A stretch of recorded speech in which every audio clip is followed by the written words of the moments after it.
After Demon Queen Callie asked Itami if he truly wanted to be a hero, his thoughts quickly reeled back to the day when he was sent into this world. Once the devious king set his sights on our hero, things quickly devolved into depravity. His days consist of screaming in agony until his throat cannot handle the torsion in his voice. Blindfolded and covered in wounds, Itami is subjected to the most inhumane torture methods known to man.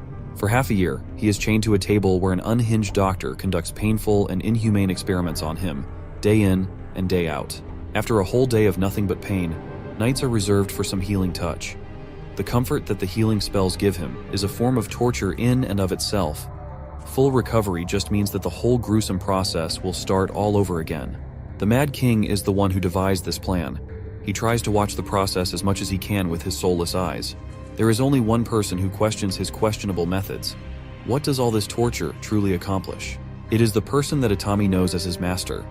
She wants to know how the so-called hero will stay on the kingdom's side after everything that he has gone through in that cursed chamber. How can someone subject to such cruelty want to save the world? The king does not see that stuff as a problem since he arranged this scenario so that the poor hero would think that he has been kidnapped by demons. This bastard firmly believes that they are not doing all this savage stuff without a purpose. They checked Itami's mana hearth and found that he had a very special talent. That boy has the legendary dark mana hearth in his body. Every warrior worth their salt knows about the anomaly that is a dark mana hearth. The last person that possessed it was the Dragon Slayer hero.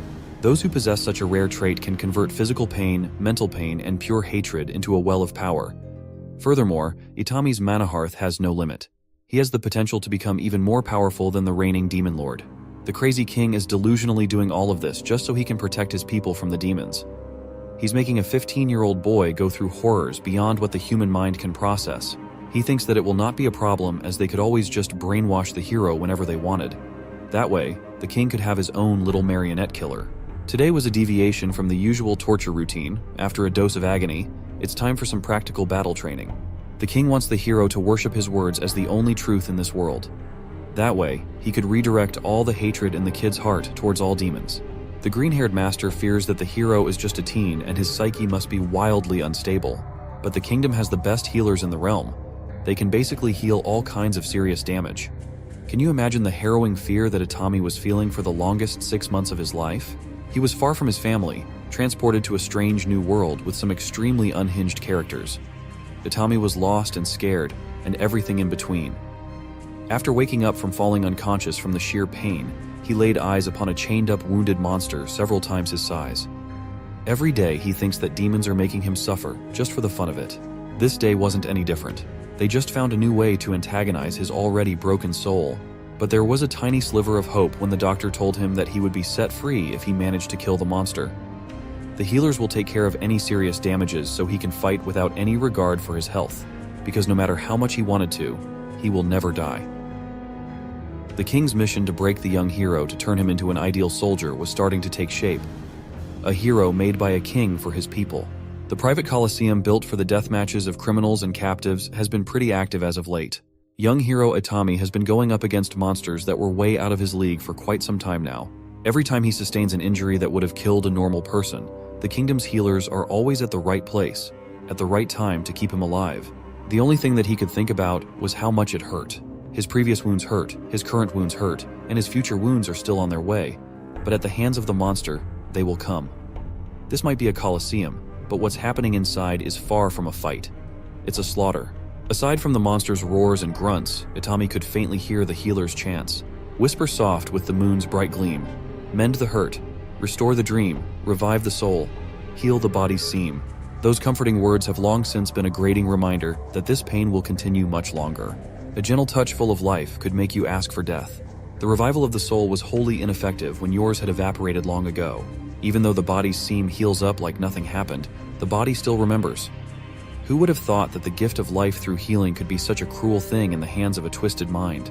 Itami has suffered too much. His pleas to stop the healing spells continuously fell on deaf ears. In the middle of all the pain, he remembered glimpses of his older sister telling him not to worry. Just when some semblance of hope was forming, it could easily crumble down. A kick from the gigantic monster wrapped around his body, breaking who knows how many bones. He must have known every corner of this place with how many times he crashed and fell everywhere. Sometimes thinking about his sister takes him out of the excruciating experience for a little while.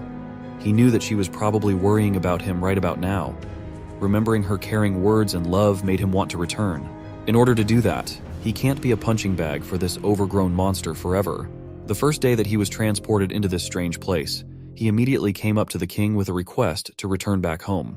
That bastard paused for a few seconds and flashed a smile while informing him that the kingdom doesn't have the capability to send him back. But he certainly knew someone who could do just that. After months of torture, the thing keeping Itami going was the prospect of meeting the Demon Lord, the only person who could send him back home. Slumped in the corner of the Colosseum, Itami's eyes looked as though they just caught a second wind. The healing touch also lit up, patching his life-threatening injuries first. He recalled the doctor's words when he was dropped into this death match. Itami was supposed to be free to do whatever he wanted since he could not die in this cage. His mind has finally snapped. He likened his ridiculous situation to that of a video game. The young hero might be experiencing all kinds of pain known to man, but all he had to do was kill the monster in front of him to succeed.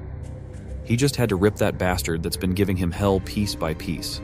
The hurt he was feeling was unbearable, but his hate for his situation, for the people who put him here, for everything was stronger. With one final vow to kill the monster, the hero's latent ability has awakened. He felt his body burning with a mysterious power that he'd never felt before. The burn felt so good that he vowed to kill this ugly giant up front and then go on to the next step. No matter how much it would hurt, he would kill the Demon Lord and then return to his sister.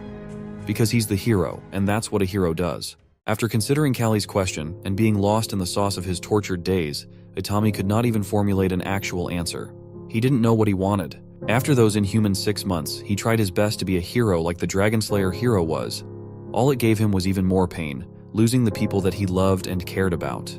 A little sister's head on a spike, a beloved master's final words as she drew her last breath.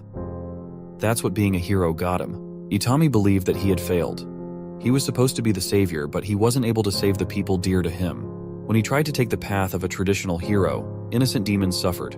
But when he wasn't playing his role, there was nobody who could save the humans. Whatever he did, whichever side he chose to protect, someone would inevitably suffer. Demon Queen Callie knew a few things about filling a big role in this world. She knew that it's practically impossible to please everyone. No matter what anyone did, someone would suffer. That's just how this world worked. But she wanted him to think a few years into the future, 60 to 70 years from now, when he's old and decrepit. He would inevitably ask himself what his biggest regrets were. The only right way to live life is to do everything to not regret anything. After dropping some queenly wisdom, the firework festival finally started, lighting up the skies and bringing color to the dark. It's a given that people will suffer no matter what, but Itami needed to realize that his life is in his own hands. Human life is short, so that's all the more reason to do whatever and be whatever. Someone will suffer, but he has to realize that he's not in charge of that someone else's life. Itami felt like he was hearing the words that he so badly wanted to hear for as long as he could remember. The enlightenment brought about by Callie's advice was accentuated by the beautiful fireworks painting the heavens. The hero's once vacant gaze now glows with a newfound radiance, as if a dormant ember has ignited within. Perhaps it was with this demon queen that he finally found a ray of hope for himself in this cruel world.